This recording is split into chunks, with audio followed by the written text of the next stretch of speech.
At the age of 7, I'm a bit confused with my identity. One day, my father told me, magbakla ka na lang, mag-homosexual ka na lang. Lumaki at namuhay na isang gay. Anong kinabukasan ang naghihintay sa kanya? Kahit pala ikaw ay masamang tao, pag palapit lalo ka ng Diyos na gagamitin ka na, hindi ka na pahabayang mamatay. Sa paanong paraan ginamit ng Diyos ang isang dating lubog sa kasamaan? Ang mga alaala ng pang-aabuso noong siya ay musmus pa. Ipaalam ko daw sa parents ko, papatayin niya ako. Matuloy kaya ang masamang binabalak? Sila ang buo-buo sa ika-6 na batch ng mga nominado sa ating Huwarang OFW 2017. Panoorin natin ang kanilang kwento. Ordinaryong hairdresser, gumawa ng pangalan, naging tanyag sa kanyang larangan at kinilala sa ibang bansa. Siya si Lito Salvador. Sa likod ng kanyang husay at katanyagan, isang pagkukubli sa kanyang katauhan ang pinagdaanan mula sa kanyang kabataan. Sa tuwing nakikita niya ang kanyang mga babaeng kapatid, ninais din niya na maging isang babae sa kanyang pagkilos at pananamit.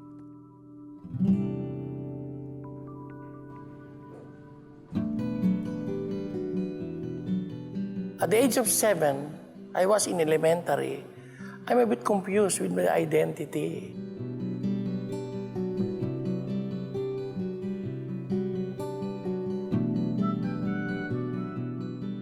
Ate, ako naman suklayan mo. Ganda naman ang buhok mo, ate. Sa kabila ng talinong taglay at pagiging valedictorian sa eskwelahan, hindi na siya kayang pag-aralin pa ng kanyang tatay. One day, my father told me, magbakla ka na lang, mag-homosexual ka na lang. Ni-receive ko, kaya nangyari. Okay lang because at the early age, siyempre susunod ka sa father mo. Pinilit siya ng kanyang ama na mamasukan at maging houseboy ng isang kilalang hairdresser sa kanilang lugar. Ito ang nagmulat kay Lito sa pagiging hairdresser. And then, I'm the houseboy, assistant and all that. And the time I start practicing homosexual.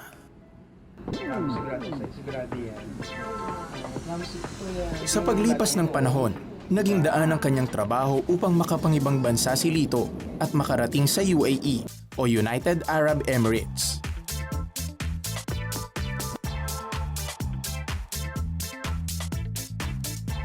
So I put in my mind, magpapakayaman ako, abroad ito, I have idea about Middle East, oil company, oil magnate is here. And then, I become so excited. Yun na yung pumasok na yung nagpipretend ako. Para na akong nakamaskara. Hindi nagtagal, naging tanyag nga si Lito at nakamit ang pangarap. Ngunit, hindi sa malinis na paraan. But that business I have, a lot of things going on. Ginamit ko lang ang salon for pimping to my clients. Ginamit kong abortion ang mga partition ng aking salon. Gambling ang aking bilang malalaki. Ginamit ko just to make money. And they have a time I'm involved to finance the smuggling liquor in Saudi Arabia. So that time I said, I own everything. In my heart, every night before I sleep, I'm crying. Emptiness is there. May hinahanap akong hindi ko maintindihan. I'm longing for something. Everything is temporary. Coming in my mind, money is not enough to be happy. Everything is not normal. Nasa pinakamalungkot at lugmok na bahagi si Lito ng kanyang buhay nang makilala niya ang isang kaibigan na binago ng Diyos. Ito ang nakapagbahagi sa kanya ng pag-ibig ng ating Ama sa Langit. We will hire you for the hair, and Pano Serrano is coming for the makeup. And then he shared about his life and all that. He offered me about the love of Jesus. That night, I accept fully and I embrace the love of God in my life. I feel tremendous, wonderful, unexplainable, the touch of Jesus Christ. Bagamat mahirap, natutunan ni Lito na dahan-dahang talikuran ang lahat ng uri ng kasalanan at sumunod sa mga salita ng Diyos sa tulong ng mga Kristiyanong gawain. Iniwan niya ang lumang pagkatao at naunawaan ang tunay na disenyo ng Diyos. The presence of God and the anointing of the Holy Spirit touching and piercing my soul and my heart. Sa puntong iyon, Nagkaroon din siya ng pagnanais na magkaroon ng sariling pamilya. At sa mga gawain niya nakilala ang kaibigang si Pamela na isang single parent. Lumalim ang kanilang pagkakaibigan hanggang sa humantong sa kasalan. Resulta ng pagmamahal ng Panginoon sa buhay ni Lito ang kanyang masayang pamilya. Dahil sa lawak ng kanyang impluensya, marami siyang natulungang maging mga disipulo din ng Diyos. Hindi nagtagal, buong puso niyang pinasok ang pagiging lingkod ng Diyos na patuloy na binabahagi ang pagmamahal at kabutihan ng Panginoon sa kanyang buhay, lalo na sa mga dumaraan din sa homosexuality. Lord, maraming salamat. Pangahawakan ko ang pangako mo. Ako ay a new creation. Alam mo, Pastor Alex, I had the opportunity to meet Pastor Lito before, no?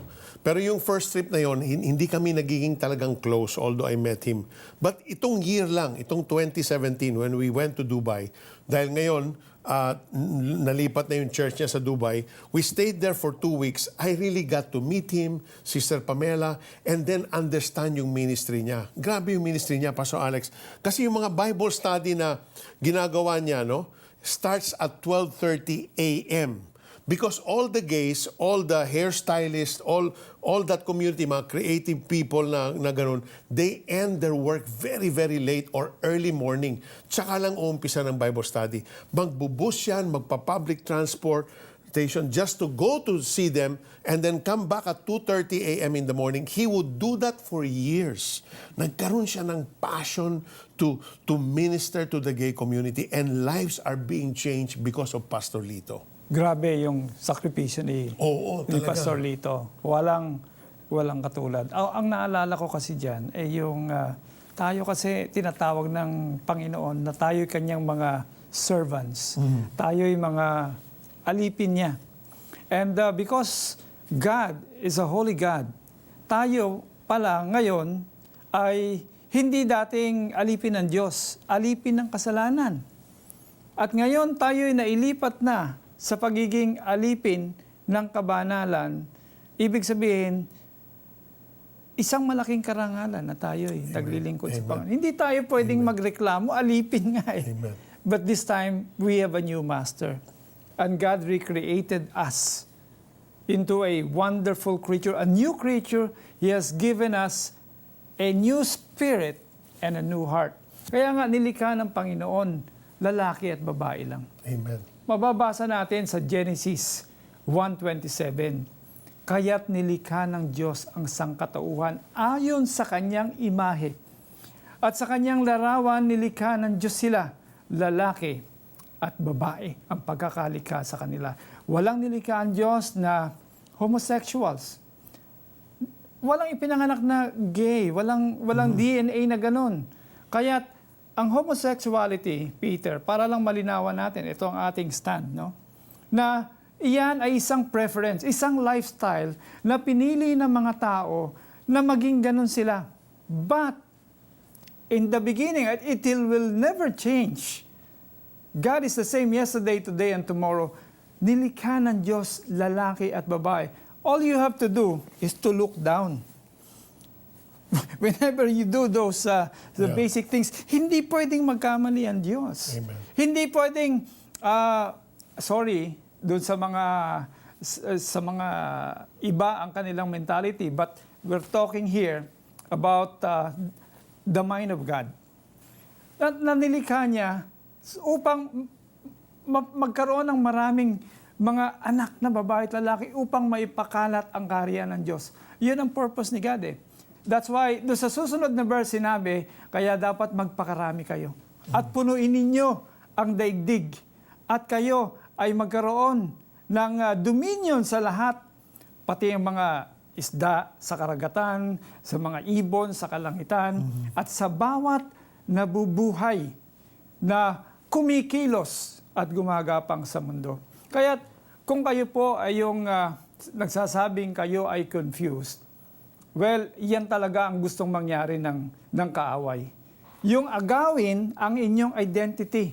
Sapagkat, imagine mo, Peter, nilikha ka ng Diyos na ganito, and then, ginagaya mo yung iba. Imagine what an insult to God. Kaya, yun hong kayo'y naku-confuse.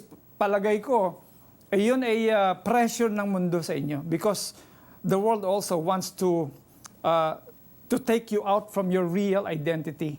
But the Lord has chosen you, formed you. Even while you were in the womb of your mother, God has set you apart. Mga kapatid, itong confusion na ito, paglabanan po ninyo yan. I-surrender ninyo. I would like to give an advice to those who are right now suffering into this identity crisis. You will never be happy and fully satisfied until you stay in the will of God. Amen. Tayo po yung manalangin. Father God, we just praise you, we bless your name. Tunay nga, Panginoon, na marami po kaming mga kapatid ngayon, Panginoon, na sila po'y nagkakaroon ng tinatawag na kaliktuhan. Nagkakaroon sila ng struggles sapagkat there is confusion all around na iniisip nila, maaring sila'y ipinanganak na ganito because of their feelings. But you created us not to be ruled by feeling, but to be ruled by the fear of God and to be ruled by your words. Panginoon, hindi po kayo nagbabago. Wala po, kailanman hindi po kayo nagkamali sa inyong mga ginawa because ang sinabi po ninyo, nasiyang kayo sa inyong ginawa. And it was good. At lahat ng ginawa niyo ay mabuti, Panginoon. Lord, even right now, I pray, O God, na ikaw po ang mangusap sa mga taong nagkakaroon ng struggles. We don't judge them, Lord God, for what they are going through. But in the end, Lord God, I pray that you would just give them the conviction, Father God, that they are suffering disappointment. They are suffering frustration because they are trying to fight your will for their lives. And Lord, I pray that you would just continue to reveal yourself to each one of them, to all of us, Lord God, so that we will stay in the identity that you have given us, a man and a woman and nothing else. May your Holy Spirit, Lord God, give us this understanding that comes from your mind, that what you meant for us, Lord God, is for us to experience the fullness of life, which can only happen, Lord God, by us surrendering our will, our mind, our soul, and our spirit to your will in us, Lord God. In Jesus' name, amen. Amen. Alex, as you prayed, the Lord just showed me a picture na so many gays that were praying together with you and they were crying out to God and you were saying, Lord, bigyan mo kami ng kalakasan, bigyan mo kami ng strength even now. Remove this confusion from us. And the Lord hears the cries of your heart. And even now, just confess, Jesus, come into my life, be my Lord. Jesus, come into my life, be my Savior. And He will do that for you. Thank you, Lord, for your promise. In Jesus' name, amen. Amen. Peter, gusto ko rin linawin, no? Hindi tayo nagdi-discriminate. Yes. And we reach out to them. Hindi tayo humuhusga. Amen. Ang Yes. tinatayuan lang natin dito yung salita ng Diyos. Mahal kayo ng Panginoon at the Lord is reaching out to you na tumindig tayo ayon sa pagkakalikha sa atin ng Panginoon.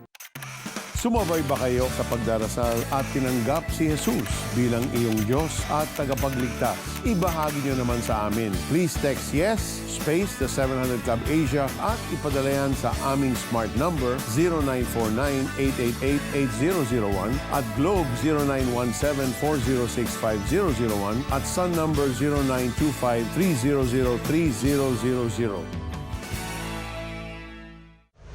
Para mabigyan kayo ng pagkakataong makilahok sa pagpili ng karapat-dapat na hiranging huwarang OFW, meron tayong online voting. Ang inyong boto ay 20% ng pangkalahatang puntos ng mga nominees. Bumisita lamang sa aming Facebook page, The 700 Club Asia, at i-click ang Vote Contest tab.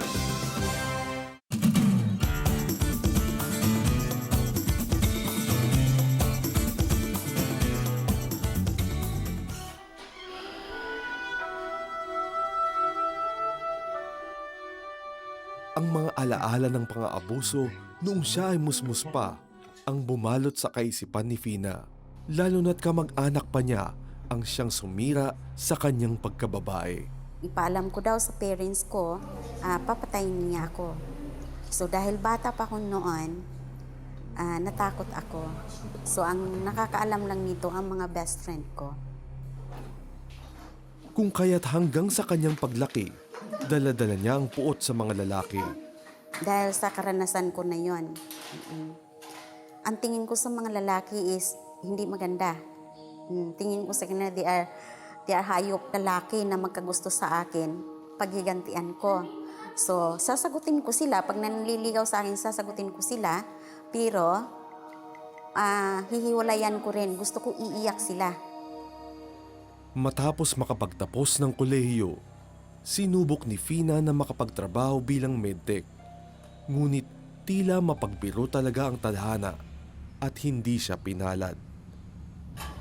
Nabigo siyang matulungan ang kanyang mga magulang. Hindi ako nakahanap ng trabaho, so nag-apply ako bilang katulong din doon sa may isang mayaman at naging mayordoma. Natigil ang pang-aabuso at itinago niyang sikretong ito. Sa kabila ng paglipas ng panahon, patuloy pa ring minumulto ng nakaraan si Fina hanggang sa isang araw, nakilala niya ang Panginoong Hesus. Dito unti-unting lumantad muli ang tagong lihim ng nakaraan. Trust and faith. Yun yung nag-ano sa akin na magtiwala sa Panginoon. Yun nga ang sinasabi niya, unahin mo muna ako. Matthew 6:33, unahin mo muna ako lahat ng bagay na kailangan mo, ibibigay ko sa iyo. So, nakamotivate po ako doon sa verse na yun. Unti-unti namang naghilom ang sugat mula sa pang-aabuso nang makilala niya ng lubos ang Panginoon. Nung nagkita kami 2010, noong namatay ang aking papa. So, hinila ko siya. Sabi ko, pinapatawad na kita. Nangingi siya ng sorry sa akin. Sabi ko, pinapatawad na kita. Kaya huwag mo nang gagawin ulit yan sa iba. And then, ang prayer ko sa kanya, na makakilala siya sa Panginoon. Yun yung prayer ko sa kanya. Sa unti-unting paglalim ng pagkakakilala ni Fina sa Diyos, naranasan niya ang pagmamahal at nagdesisyong patawarin ang taong lumapastangan sa kanya. It's because of prayer. At hindi lang ako ang nagpi-prayer, marami. Yung mga best friend ko, yung mga nagmi-minister sa akin, nagpi-pray din. It's because yun ang prayer request ko. Matapos nito, nagdesisyong mangibang bansa si Fina. Di lamang upang kumita ng mas malaki, kundi upang mas magkaroon ng pagkakataon na paglingkuran ng Panginoong Diyos sa pamamagitan ng pagtulong sa mga kapwa OFW niya sa Singapore. Kung sinabi ng Panginoon na kasama mo ako, hindi niya ako ipapahamak dito. So nandoon yung salita ng Panginoon ang nag-motivate sa akin na tatanggapin ko ito dahil ito yung makapagbigay sa akin ng time. Dahil ang iniling ko sa Kanya para makapagsilbi ako sa Kanya ng na unlimited is time. Matapos ang naranasang pagmamahal sa Diyos, nakapagbibigay si Fina ng tamang direksyon sa mga nakikilala niyang kababayan sa Singapore na nakakaranas ng kaparehong dilubyo sa kanilang buhay. Mula noon hanggang ngayon, tanging sa Panginoong Diyos umaasa si Fina. Dahil para sa Kanya, tapat ang Diyos sa lahat ng pagkakataon. Pananampalataya ko sa Kanya ay nanggagaling sa Kanya. Ang kalakasan ko ay galing sa Kanya. He is the source of my strength, everything, and He is my sanctuary. Out of desperation, si Fina prayed passionately to God for a kinder employer, and God granted her request. Sometimes, God allows us to go through desperate situations so that we would seek Him and come to Him in prayer. When we pray, we let God come into our problems, into our situations, and work out the solutions for us. Bukod sa mabait, nanalangin din si Pina ng isang babae at single na employer, subalit isang lalaki ang ibinigay ng Diyos na ayon na rin sa kanya ay napakabait naman. Dahil dito, napawi ang galit ni Pina sa mga lalaki, bunga ng nakaraang pang-aabusong napagdaanan niya. Ang isa pang pagkilos ng Diyos sa kanyang buhay ay nang gamitin ng Panginoon ang concert ng ating kaibigang evangelist na si Rayan Fuentes. Yun po ang naging dahilan upang lubusang makakilala sa Diyos si Pina, tanggapin si Jesus bilang kanyang Panginoon na tagapagligtas ng kanyang buhay at dahil sa relasyon niya sa Panginoon, natutong magpatawad si Pina at maging yung kanyang sakit na physical ay pinagaling din ng Panginoon. Ngayon si Pina ay naglilingkod sa Panginoon sa Singapore at nagpapaaral ng kanyang mga pamangkin. And for all those watching right now, we want to pray for you. Whatever issues you're going through, it could be a hurt, it could be a traumatic experience, whatever it is, God is our healer. Heavenly Father, we thank you and we praise you. For whenever 2 or 3 are gathered in your name, you are in our midst. And you said, because you are in our midst, you are going to release miracle working power. All we need to do is to come to you believing that you exist and that you are a rewarder of all those who diligently seek you. So right this moment, Lord, we pray for everyone watching right now who needs a miracle touch, who needs a healing from you, who are so desperate, Lord God, and don't know what to do with their situation.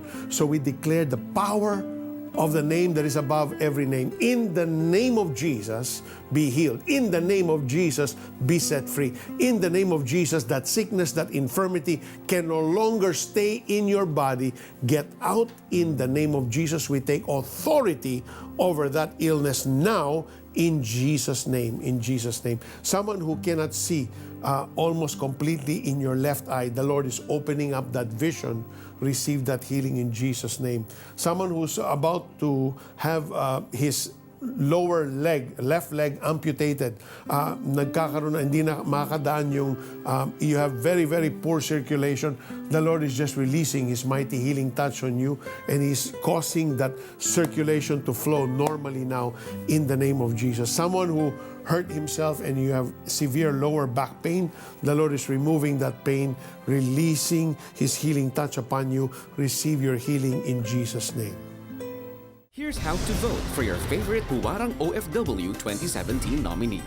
Go to www.cbnasia.org. Click the Huwarang OFW 2017 logo. Look for your favorite nominee, enter your email address, and then click the button to vote. You may also simply go to our Facebook page, The 700 Club Asia. Click Vote Contest. Look for your chosen nominee, enter your email address, and then click Vote. You can vote for one nominee per day. The authenticity of the votes cast are being verified.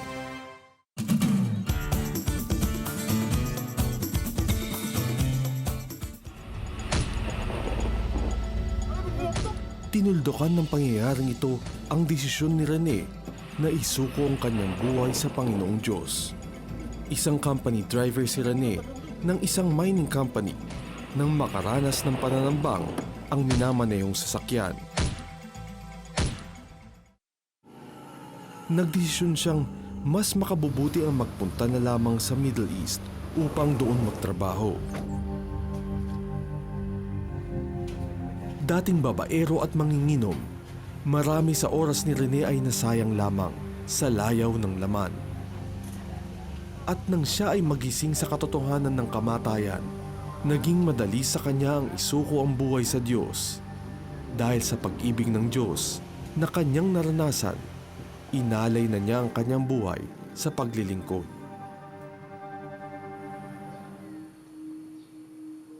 Naging agresibo si Rene sa pagpapalaganap ng salita ng Diyos sa isang bansang pinupugutan ng ulo ng mga Kristiyano. Ilang beses din siyang nalagay sa alanganin at muntik-muntikang mahuli ng otoridad. Ngunit sa likod ng panganib, pasikreto pa rin ang pagpapalaganap niya sa mabuting salita ng Diyos. Isang misyon na isinapuso niya.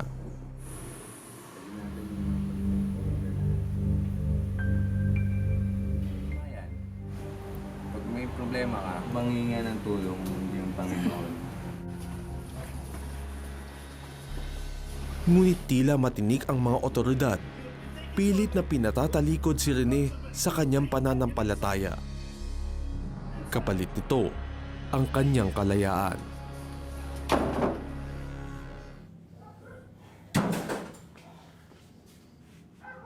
We saw this in your belongings. Come on, speak! Do you want to die? Don't you want to see your family again? I'm prepared to die. Allow me to make the situation easier to understand. If you do not convert to Islam, you will not be able to see your family again. I'm prepared to die for my faith. We deserve you better than death.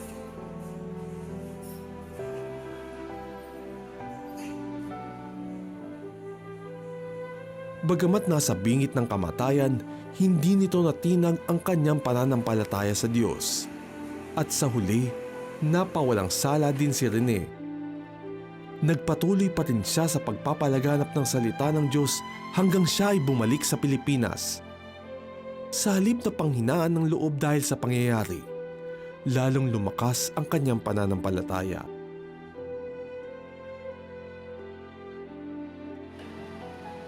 Lumipas man ang mga panahon ng pag-a-abroad ni Rene, di pa rin siya nagretiro sa pagiging misyonero.